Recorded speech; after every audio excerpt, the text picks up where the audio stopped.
Bueno, la siguiente presentación la tendremos con Marcos García, responsable de Media Lab Prado, de programación de Media Lab Prado en Madrid. Nos hablará sobre archivos, software libre y relacionados sobre todo con instituciones culturales. Marcos.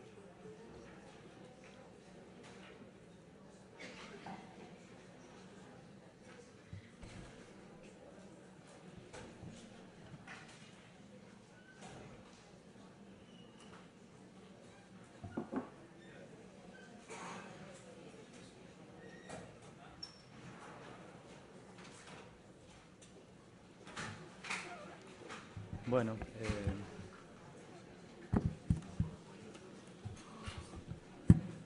muchas gracias, Elena.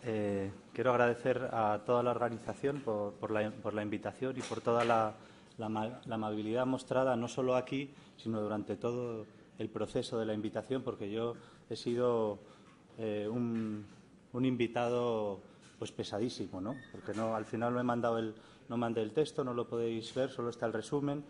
Y la verdad es que para mí, cuando me hicieron la invitación, que fue antes de verano, o sea que ha habido mucho tiempo, pero bueno, para mí ha sido un reto y sobre todo porque creo que este es un asunto muy complejo, ¿no?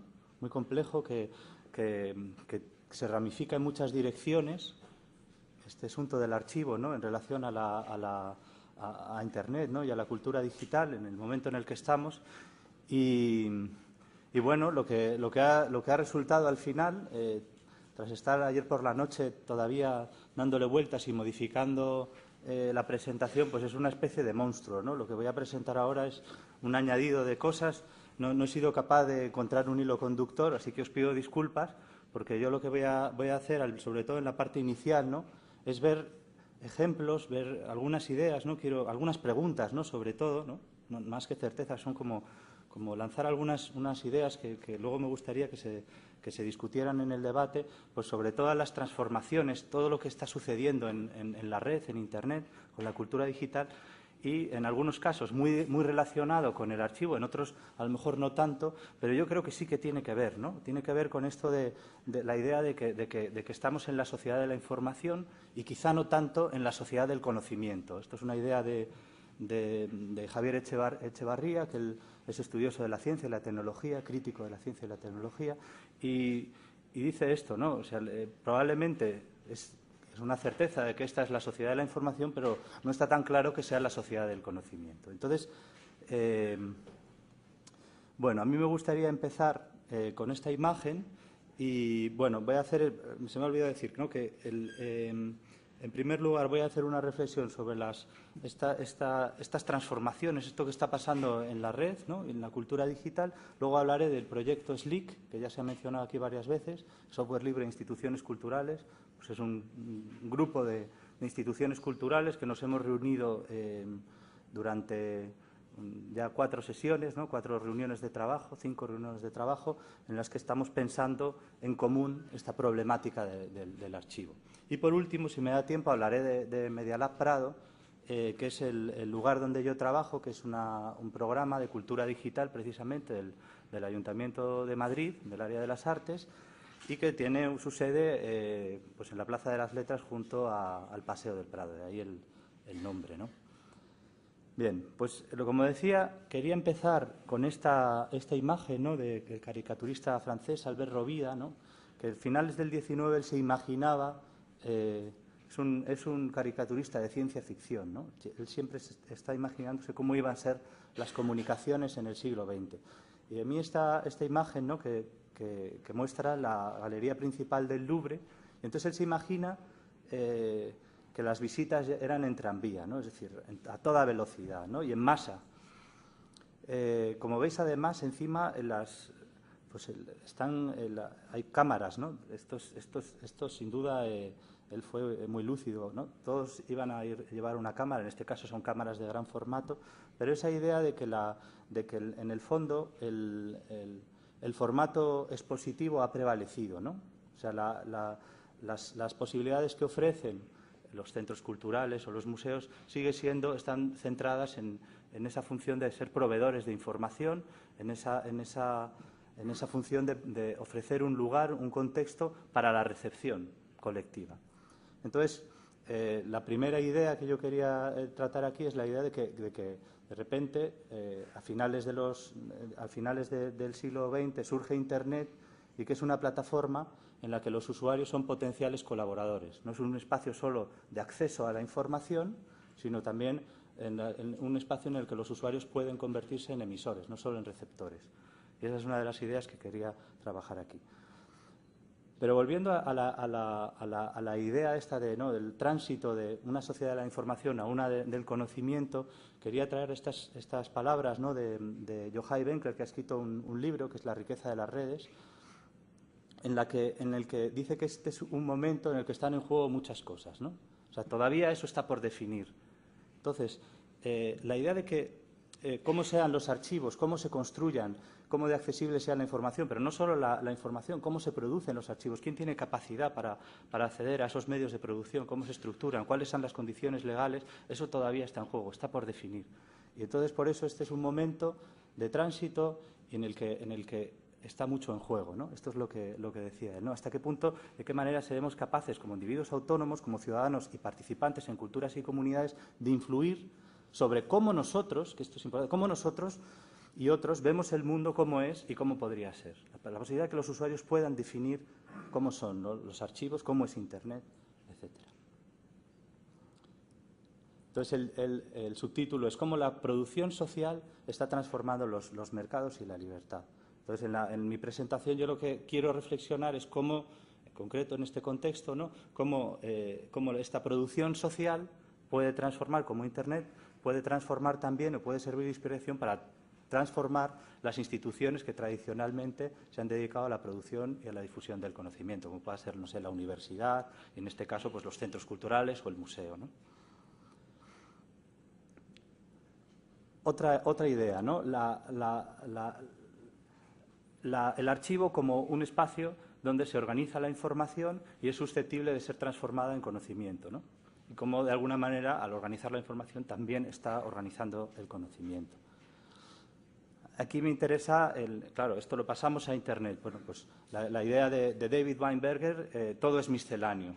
El poder del nuevo desorden digital. Claro, en la red, ayer lo decíamos, ¿no?, todo está como a 10 clics, ¿no? Pero todo es todo mezclado y en un mismo lugar. No es igual que las bibliotecas, que los libros, ¿no? Te tienes que desplazar, ¿no? Si vas a una biblioteca de ciencias políticas, si quieres saber algo de medicina, tienes que irte a otro lugar, ¿no? Pero en Internet todo se mezcla. Estaba pensando en esto, ¿no?, en la clasificación decimal universal y en este signo, el de los 2 puntos, ¿no?, de relacionar un tema con otro.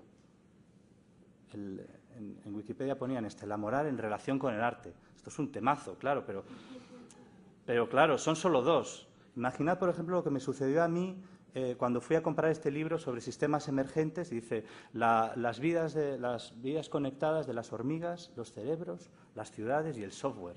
Entonces, ¿dónde ubican este libro en la librería? Estaba en la sección de informática, pero no es un libro de informática. Bien. O sea, por un lado tenemos que las disciplinas, ¿no?, de repente los límites se vuelven mucho más difusos, más mezclados, todo más enrevesado, y en la red parece difícil, ¿no? Entonces, otra de las ideas que ya mencioné al principio es esta de producir y consumir. O sea, que hay espacios para la producción, y viendo la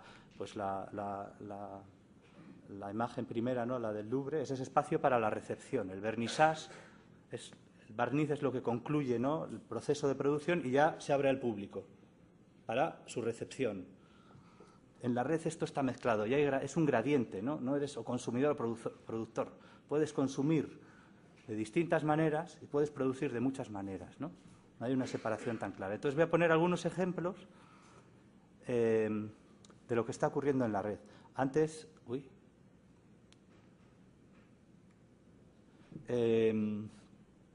esta idea, ¿no?, que tiene que ver con esto de los participantes, de los usuarios que son potenciales productores, el manifiesto del artesano en la red.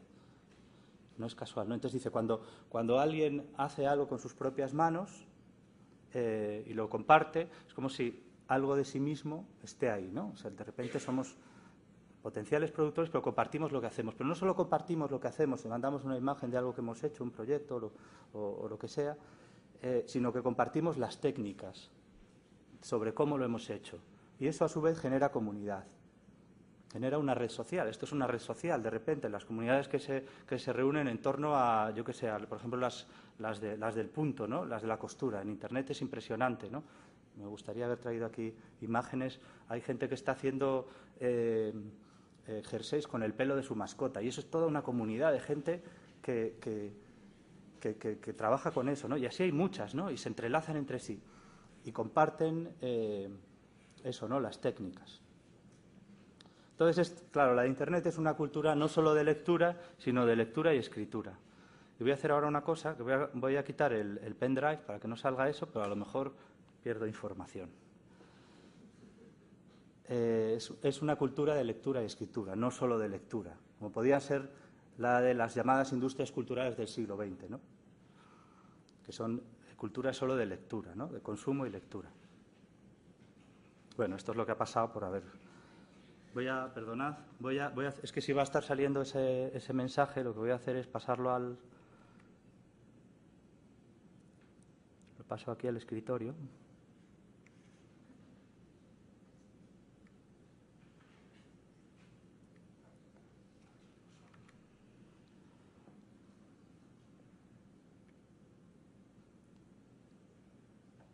Pantalla completa. Quito esto.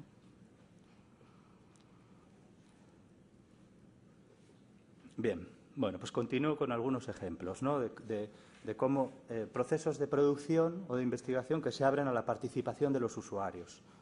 Uno que me gusta mucho es este de Galaxy Zoo, en el que se pone a disposición de los usuarios, sobre todo astrónomos aficionados, una gran base de datos procedente del satélite Hubble, que es una base de datos enorme que los astrónomos profesionales nunca tendrían tiempo para analizar.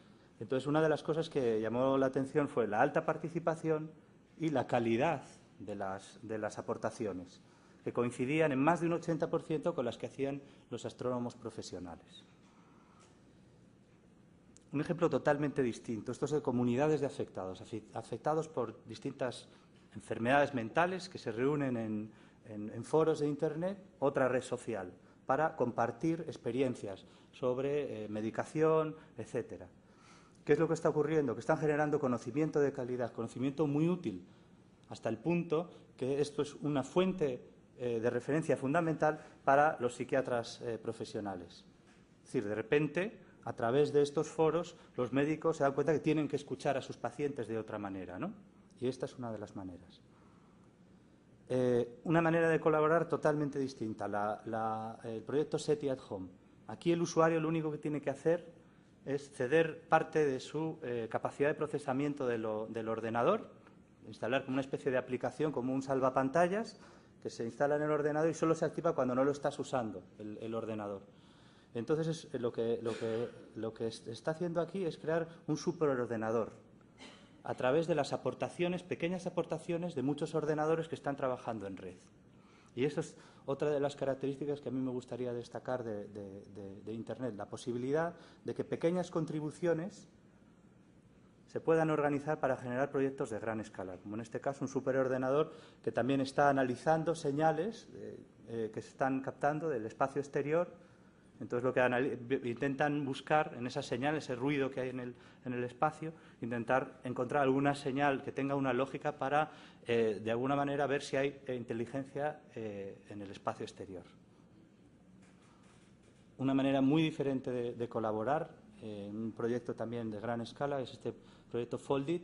Es un videojuego, es un rompecabezas en 3 dimensiones que uno lo que tiene que hacer es ir doblando, plegando, creando unas formas tridimensionales, y lo que en realidad está haciendo el jugador es diseñar proteínas que se desenvuelven en en un contexto determinado, el del juego, pero que es el de la bioquímica. Y estas luego, las que mejor puntuación tienen, luego son luego diseñadas también en el laboratorio y que son testeadas pues, para uso científico, ¿no? Bien, pero quizá el proyecto más asombroso y diría el software libre, pero también Internet, ¿no? Porque van muy pegados, ¿no? No se puede entender uno sin el otro. Es este del software libre, sobre todo de GNU Linux. Esta es una imagen del núcleo, la complejidad del núcleo de Linux, y para que uno se haga una idea de la cantidad de aportaciones de muchos niveles que han llevado para hacer un proyecto de esta escala tan extraordinaria, todo un sistema operativo, gracias a las aportaciones de muchos usuarios, que no solo aportan en la programación, sino también en el uso. Sabéis que cuando usamos algo estamos probando. El software puede estar en una versión beta o una versión avanzada, pero mientras lo estamos usando estamos testeando, estamos probando el funcionamiento y de alguna manera produciendo información también sobre la calidad de ese producto, simplemente por el uso, aunque lo hagamos de manera inconsciente.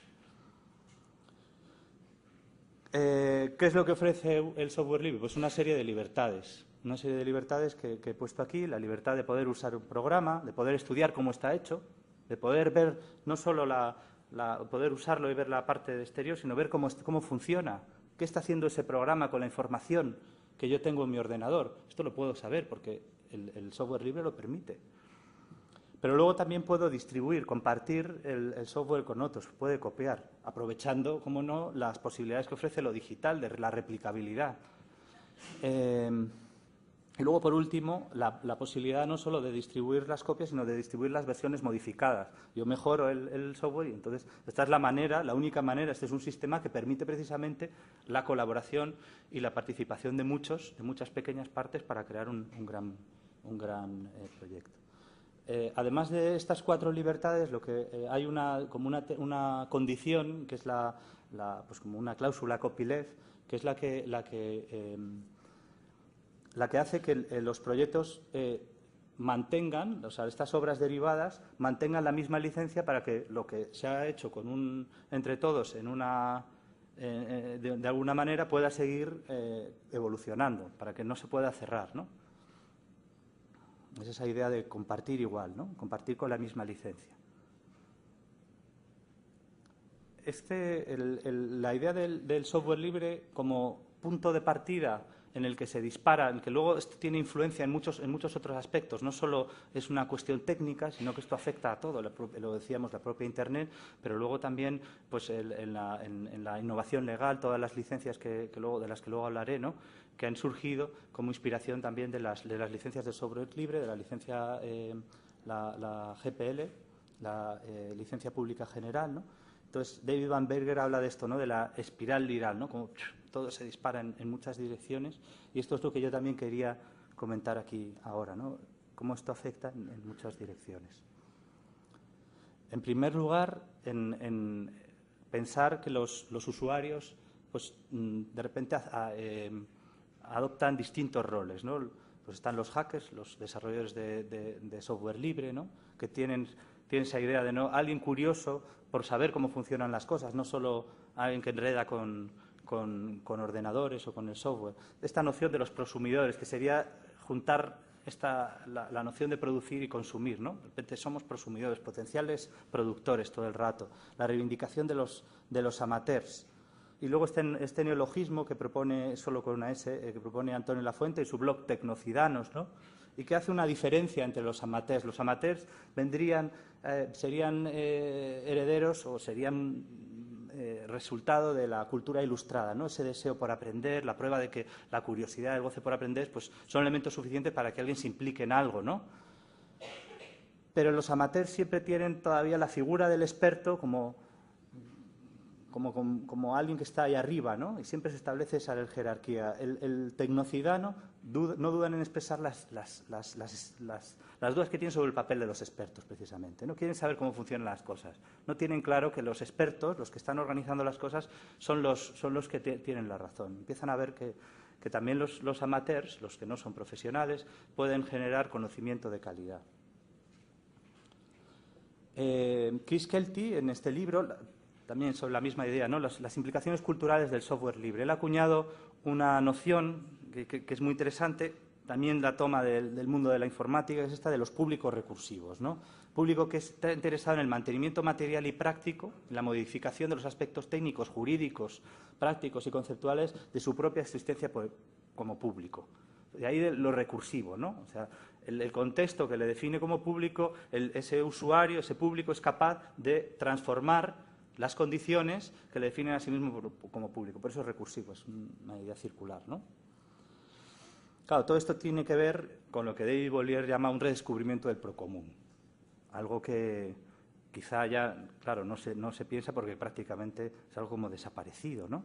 Pero de repente, gracias a Internet, de repente hay un redescubrimiento del procomún. El procomún, algo que Elinor Ostrom, Premio Nobel de Economía, primera mujer Premio Nobel de Economía, el año pasado ha estado dedicada a estudiar durante mucho tiempo, sobre todo sobre la gestión de recursos naturales, de sistemas de irrigación en Nepal, en Valencia también, en la Comunidad Valenciana. Y entonces, explorar formas de organización que no tienen que ver con formas estatales, ¿no?, forma pública, ni con las del mercado, sino directamente los usuarios, los públicos recursivos, son capaces de gestionar una serie de recursos independientemente de los estados, o sea, sin un control directo de los estados o con las reglas del mercado. Es otro entorno como Internet, ¿no? No depende de los estados directamente o no depende del mercado. Y eso es lo que lo hace tan interesante, o el software libre. Bien, entonces, la idea de que el procomún no es solo un bien, no es solo la infraestructura, no es solo el agua y las tecnologías que nos ayudan a canalizarla, sino es la comunidad que hay alrededor. Lo mismo que ocurre con el software libre. Todos los proyectos libres no es solo la tecnología. No, es que esto no funciona tan bien como el programa comercial. No, pero es que no es solo la tecnología en sí, sino la comunidad que hay alrededor. Y la innovación con respecto a los modos de organización, que están en permanente discusión por parte de la comunidad. Y esos modos de organización tienen que ver con esta noción de la granularidad de la participación. Y es algo de lo que habla el arquitecto Usman Haque. Dice, la granularidad de la participación, algo que permite, una cualidad de un sistema que permite muchos modos de participación, incluidas las formas débiles de vincularse a un sistema, que son fundamentales para la estabilidad de estos sistemas complejos, ya sea átomos, moléculas o sociedades, redes, ecosistemas. Esto es algo que ha analizado muy bien este escritor investigador húngaro que se llama Peter Sermeli, con la idea de los weak links, la importancia de esos vínculos débiles para la estabilidad de un sistema. Y vínculos débiles son esos que a lo mejor solo están leyendo el documento, que decimos, joder, no participa, ¿no? Pues los que están leyendo el documento es muy importante para el sistema, porque de alguna manera también lo incorporan. No queda reflejado ahí, pero lo incorporan. El sistema necesita esa proporción del 20-80, es lógica. Yo en el software libre siempre se ha oído 1-9-90. 1 que es el que lidera, 9 bastante activos y luego 90 que son más bien lectores. Pero esto yo creo que habría que aplicarlo a uno mismo. Hay alguien que sea activo el 100%. Normalmente uno solo puede ser activo, muy activo el 1%. El resto pues estás leyendo. No tiene, ¿no? Se estás ojeando, navegando, pero es que esa serendipia, ¿no?, de ir a ver qué pasa, pues también puede ser muy productiva. Y eso es lo que te puede llevar luego a ser más productivo en ese 1%. En fin, que hay una granularidad, hay un gradiente, ¿no? En fin, claro, luego quería, y ya quizá pensándolo más en relación con el archivo, distintas maneras, ¿no? Este gradiente, ¿no?, de formas de participación. Simplemente buscar algo en Google, ya estás generando información que es susceptible de ser convertida en conocimiento. Ahora pondremos un ejemplo. Las visitas es importante. El sistema de menéame, ¿no? Me gusta o no me gusta, yo lo comparto o no lo comparto. Esto es clicar en unos iconos que ya genera una información que puede ser muy valiosa. La lectura o el etiquetado, los comentarios y la interpretación puede ser una manera de contribuir a esa comunidad o a ese proceso de producción. La idea de la remezcla, ¿no?, cultura del remix, la posibilidad de poder reutilizar lo que hay para generar nuevos contenidos o producir lo pongo separado, ¿no? Es decir, producción propia, nuevos objetos, como si hubiese producción de cero, ¿no? Que toda la producción, esto lo tendría que haber puesto junto, ¿no? Toda la producción nueva es remix, en definitiva. Y la producción, y esto lo debería poner también en otra sección, la producción de nuevas plataformas, nuevas infraestructuras, que permitan todo lo anterior. Aquí también esto es circular, es recursivo. Me gusta este ejemplo el proyecto de Google Trends y la evolución de la gripe, ¿no? Cómo a través de las búsquedas, cuando la gente siente algún síntoma de que va a tener una gripe, busca algo en la red, entonces esa gran base de datos, lo que se conoce como Big Data, ¿no? De búsquedas, pues se puede inferir de ella información bastante significativa.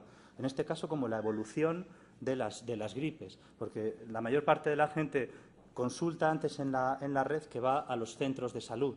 Con lo cual, se puede anticipar la evolución de una epidemia. Y eso es lo que está pasando, ¿no? Ya llevan más de 2 años investigando en esto y los resultados son asombrosos, ¿no? Como ejemplo del sistema de menéame, ¿no? de clicar en un... Quise poner dos proyectos que tienen que ver con formas de financiación. Lo he puesto porque para pensar también en alternativas a la hora de financiar proyectos que van más allá, a lo mejor, de las formas comerciales de explotación de derechos, por ejemplo, o de las subvenciones públicas, ¿no? Directamente, que sean los propios usuarios que deciden qué es lo que financian, qué cantidad ponen. Pues este de Flutter es un icono que se añade a los proyectos. Entonces tú decides que quieres gastar en proyectos pues $5 al mes o al año. Entonces tú vas clicando en proyectos que te interesan y al final de año pues se reparten esos $5 entre todos los proyectos.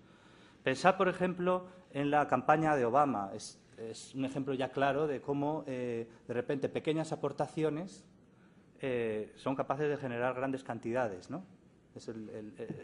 Fue el que más dinero tuvo, pero no de grandes corporaciones, de grandes compañías, sino porque fueron muchas pequeñas aportaciones individuales.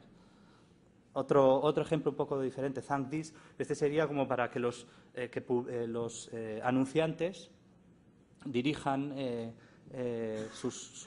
dinero de los anuncios, vayan a ese proyecto porque hay muchos usuarios que quieren que eso se agradezca, ¿no?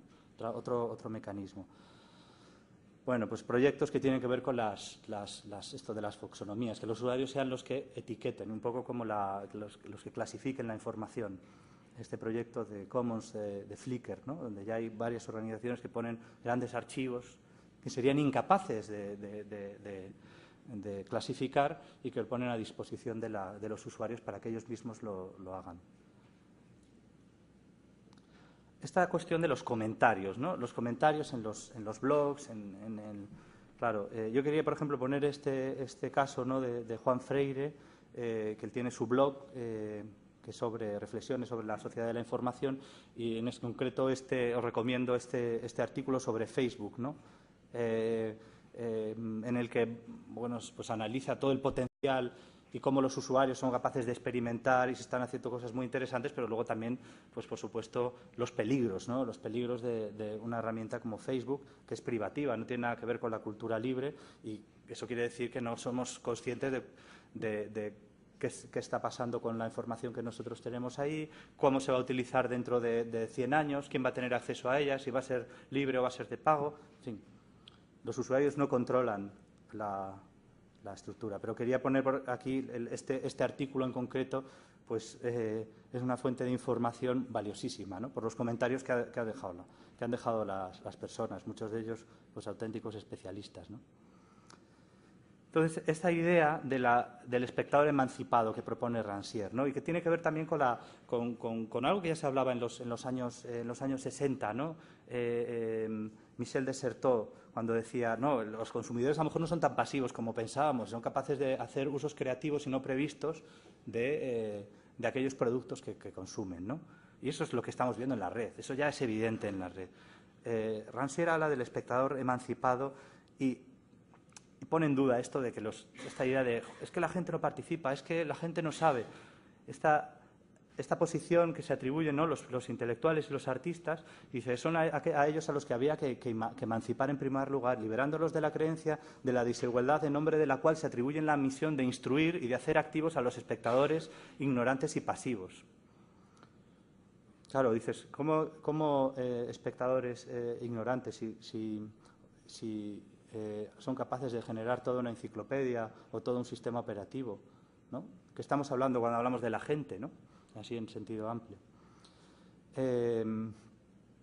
Unos ejemplos de alternativas a las llamadas redes sociales, que solo se habla de Facebook, de YouTube y de Twitter, pero por ejemplo está esta iniciativa Diáspora, ¿no?, para hacer una especie de red social, una suerte de Facebook controlado por los propios usuarios. Curiosamente, este proyecto se ha financiado también a través de estos sistemas de microfinanciación, Kickstarter, creo que fue el que utilizaron ellos, o Indiegogo, que es otro, ¿no? Queremos trabajar en este proyecto, somos 4 programadores, necesitamos tal, vamos a estar tantos meses, esto es lo que necesitamos, 12.000 o 15.000, no me acuerdo cuánto era, de dólares, si queréis financiarlo. Entonces, las pequeñas aportaciones de los usuarios que quieren que exista una herramienta de ese tipo son los que la han permitido. En el contexto más cercano está el proyecto Lorea, que es una red de un semillero, ¿no?, de proyectos de redes sociales, de distintas redes sociales, en la que se encuentra N-1, por ejemplo, y que tiene carácter también distribuido, tiene que ver con el control y la seguridad sobre la información que se maneja en estas redes, quién controla los servidores, quién controla la infraestructura, en fin, reflexiones interesantísimas de este grupo de hackers que lo está desarrollando. Este sería la portada de N-1, yo recomiendo que lo veáis. Una alternativa a Twitter, que es idéntica, es una herramienta libre. Y luego, portales de crítica a Facebook, Give Me My Data, o tan divertido de la web 2.0, Suicide Machine, ¿no?, para suicidarte en Facebook o en cualquier red social, ¿no? Dice, uno de los lemas es, vuelve a ver a tu vecino. Bien, digamos que esas son posibilidades de participación, la granularidad de la participación, pero la participación solo es posible si hay unos dispositivos que lo permiten, ¿no? Pueden ser legales, pueden tener que ver con los formatos en los que los documentos están en la red, cuáles son los estándares que se utilizan, las APIs que permiten, interfaz que permite que unos documentos automáticamente puedan estar en unos lugares o en otros, qué software se utiliza, el hardware, las infraestructuras, otra vez, ¿no? Aquí otra vez se conecta con las formas de participación, porque si son los propios usuarios quienes generan todo esto todo podría estar en el apartado anterior. Todo esto lo podemos construir entre todos, ¿no? Pero quizá, claro, todo esto es posible gracias a una enorme innovación legal que ha sucedido en la red, ¿no? Unas de las licencias más conocidas son estas, las Creative Commons, y que surgen precisamente de una evolución de las licencias de software, de la licencia GPL, pero para adaptarla a otros proyectos, ¿no?, otros bienes, no de software, sino bienes culturales. Entonces, lo que ofrecen una serie de opciones que el usuario, el autor, elige. La de reconocimiento, esa va por defecto, porque eso es irrenunciable. El autor de un asesinato no puede decir que no lo ha cometido. El autor de un texto es el que lo ha escrito, ¿no? Eso es irrenunciable. Pero luego puede decidir si se puede hacer un uso comercial de esa obra o no, si puede haber obras derivadas o no, cogiendo parte o no, y luego la idea de que se comparta siempre igual, con la misma licencia que haya decidido, aquí están todas las opciones, ¿no?, que se comparta siempre igual o no. Bien. Hay más, ¿no? Hay muchas más y, pues, por ejemplo, estaría bien recordar esta licencia de aire condicional, el grupo Platonic, que es la gente que yo creo que además son artistas, ¿no? Un grupo de artistas que más ha reflexionado sobre esto de las lógicas de la red, bajarlas a otros contextos.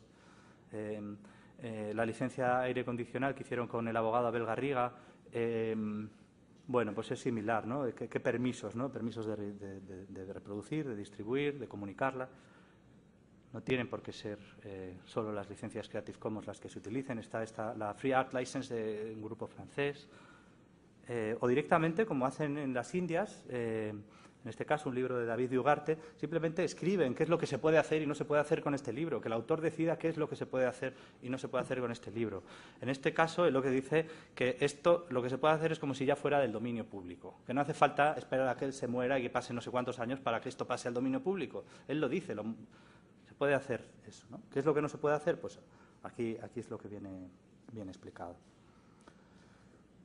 Esto es algo que descubrí ayer, fijaos, 12 de octubre, es muy reciente, ¿no? La licencia Creative Commons incluye ahora una nueva posibilidad que es esta, que es la del paso al dominio público, este icono. Otro proyecto muy reciente y que no tiene que ver ya tanto con... O sea, sería como una evolución desde la GPL, las licencias Creative Commons, y ahora ya vamos a pensar en el carácter de las organizaciones, no ya del proyecto, sino de las organizaciones. ¿Qué tipo de organización? ¿Cómo podemos definir tu organización o tu proyecto? Pues también a través de una serie de iconos, puede ser con ánimo de lucro, sin ánimo de lucro, puede ser exclusivo o reproducible, replicable, o puede... reforzar el común, reforzar el procomún, o tiene otros objetivos. Puede ser un proyecto que sea de abajo arriba o puede tener o de arriba abajo, ¿no? Tiene es piramidal, ¿no? La organización. Es una manera de que podamos entendernos. Y todo esto, al igual que pasa con las licencias Creative Commons, va incrustado en el código. Es una información que va en el código, con lo cual luego los buscadores pueden encontrar qué tipo de proyectos se tratan, ¿no? No es tanto una capa solo semántica, sino también de código. Y esto es muy valioso, ¿no? para organizar la información. Un ejemplo de las infraestructuras, de los usuarios que deciden montar sus propias infraestructuras. El caso de Gifinet en Cataluña, y que se está extendiendo a otros lugares de España de manera sorprendente, es la idea de que podamos, los usuarios de una red, de una infraestructura, generarla, una infraestructura de telecomunicaciones. Ellos ya son fundación, se han convertido en teleoperadora y entonces controlan la infraestructura, los propios usuarios. Han generado también sus propias licencias, la licencia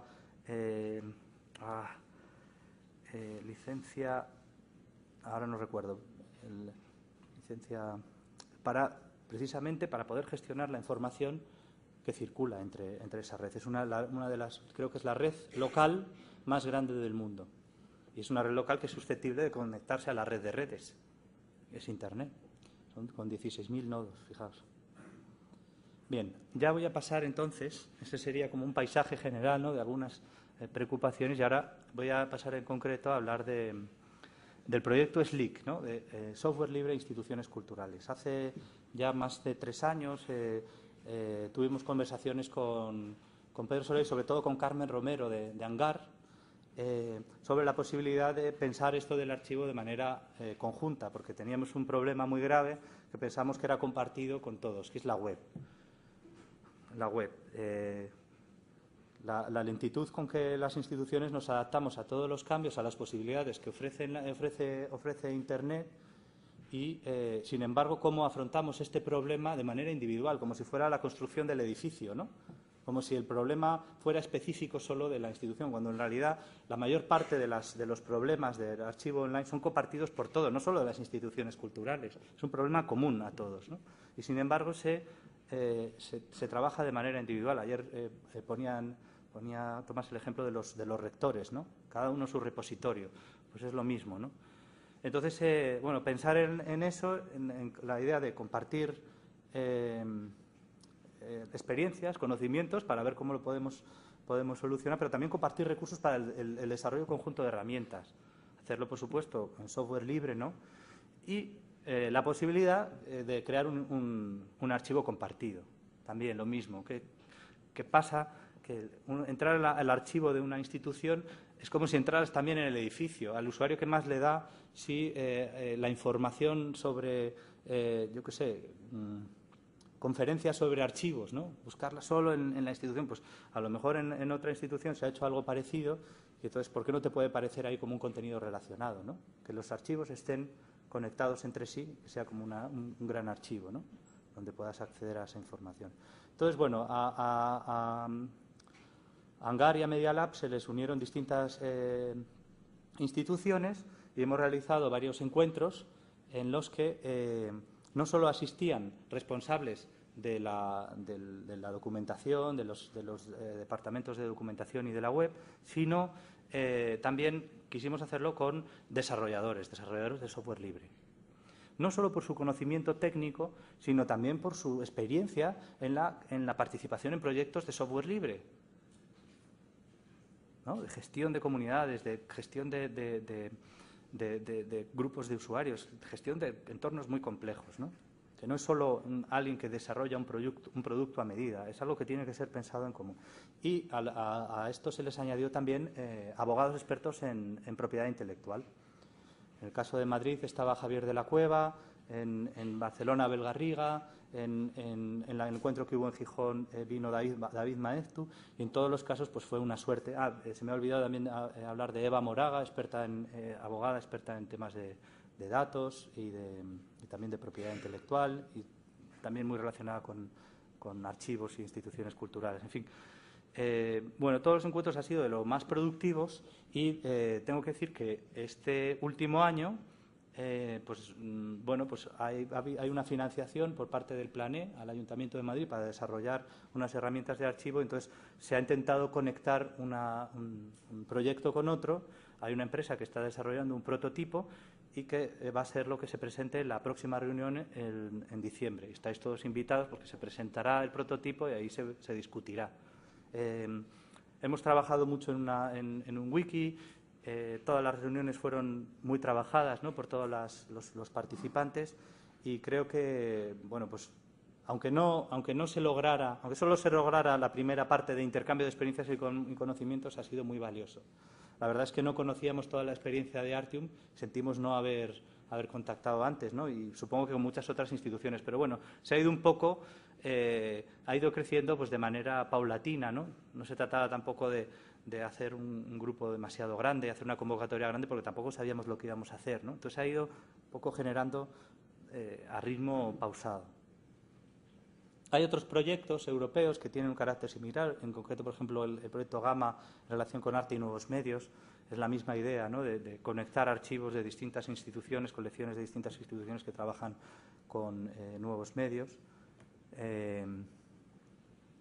Este proyecto en Holanda se encuentran muchísimos proyectos que tienen que ver con la cultura libre, con este paso precisamente de la sociedad de la información a la del conocimiento, y este de Open Images me llamó la atención porque tiene muy en cuenta toda la cuestión de los estándares, de los formatos, la idea de que todo sea libre, ¿no?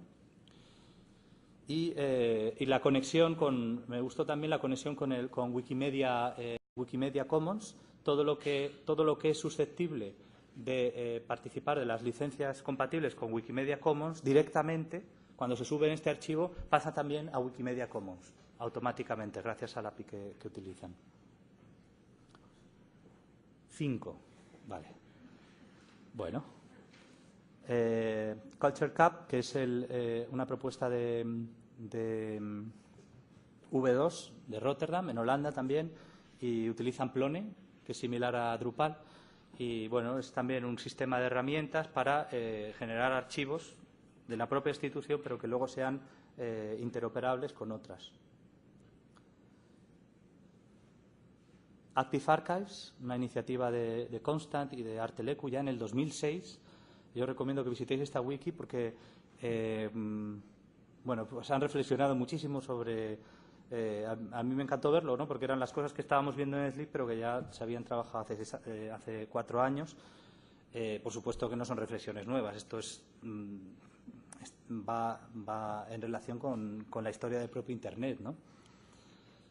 Y luego también ejemplos de artistas que están trabajando con el archivo FX.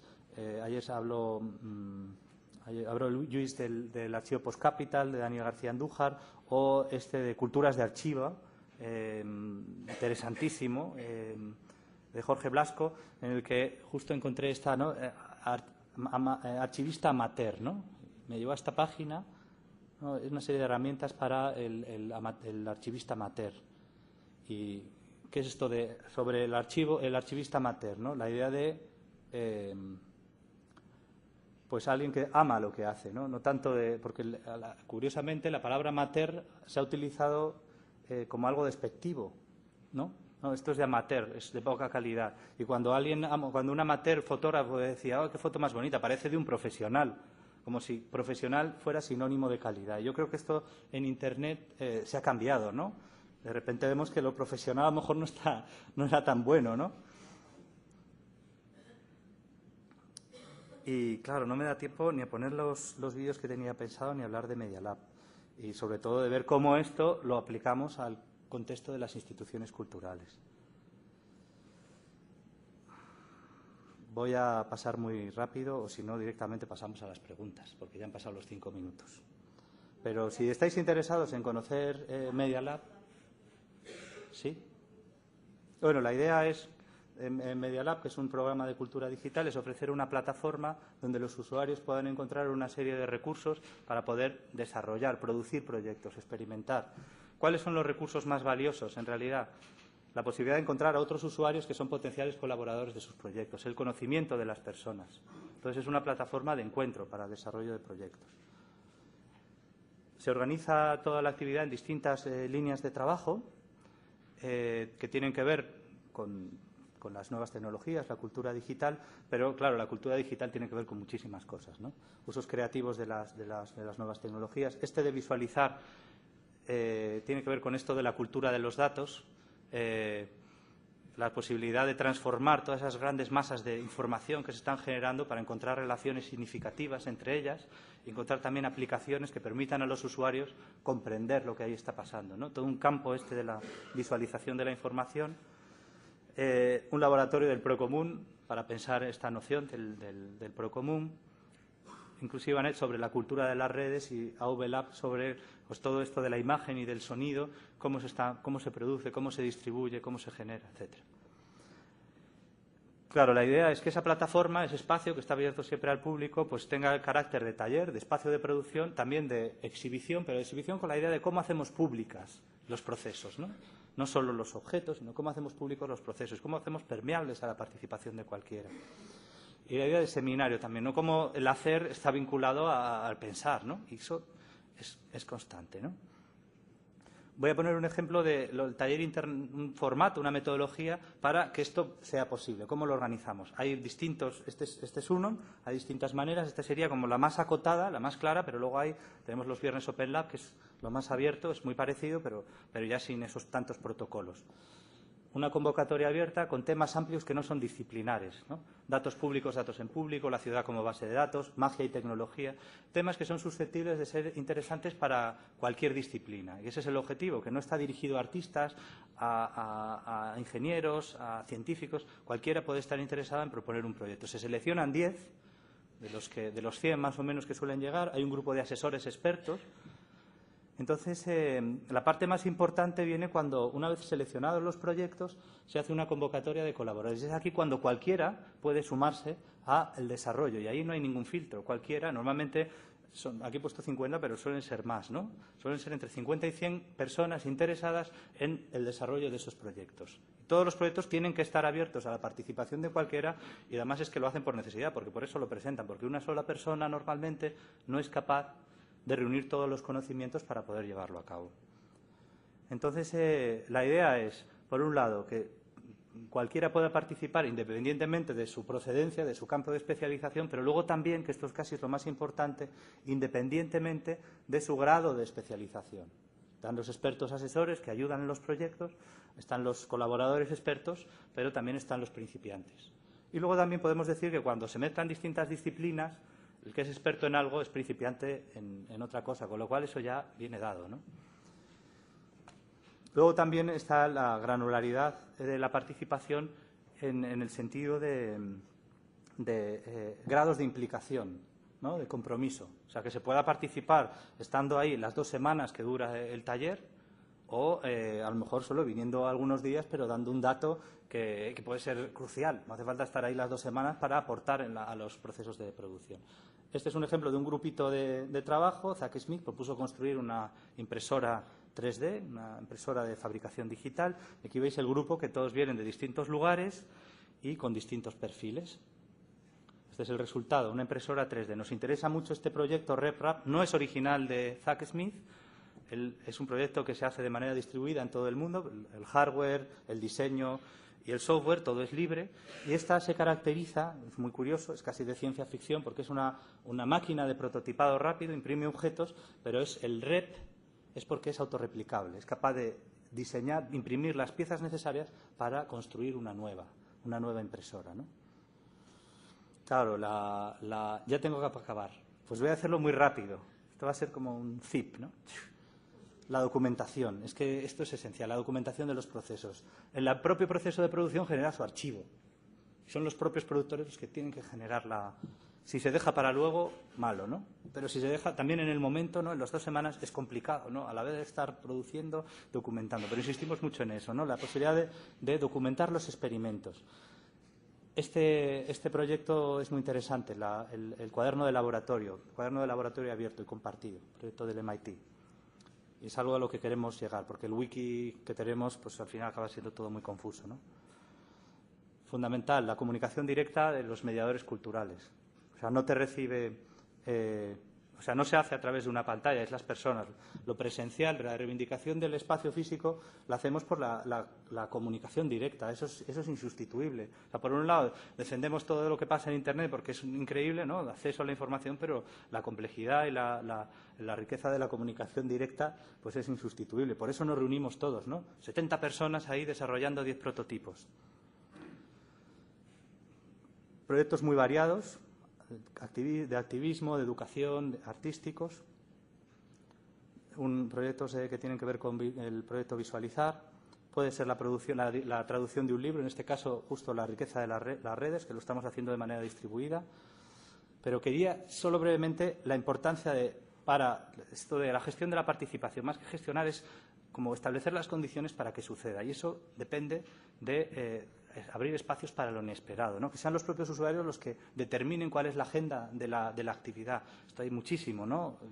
Gracias a Internet, ¿no? Muchísimos formatos abiertos de producción de eventos. Conexión con IESTAR, es la que yo quería poner, que es la de las fiestas, ¿no? Que es donde se producen proyectos que van más allá de los prototipos del laboratorio. O sea, una red social, pues toda la gente que se reúne ahí. Claro, las cañas dicen, no, es que son muy pequeñas, ¿no? En todos los extranjeros. Pero ¿cómo bebéis solo eso? No, es que bebemos muchas. Y entonces ahí se producen los proyectos estos pues que van más allá del laboratorio y puede ser una plataforma online sobre materiales, un espacio hacker en Lisboa, una empresa de diseño interactivo. En fin, esos son resultados de estos contextos de innovación, pero que van más allá de lo que se hace en el taller. Y luego, por supuesto, pues la idea de la replicabilidad del formato, etcétera. Ya. Lo siento. Gracias. Bueno, disculpad, porque no lo tenía calculado, iba añadiendo cosas y al final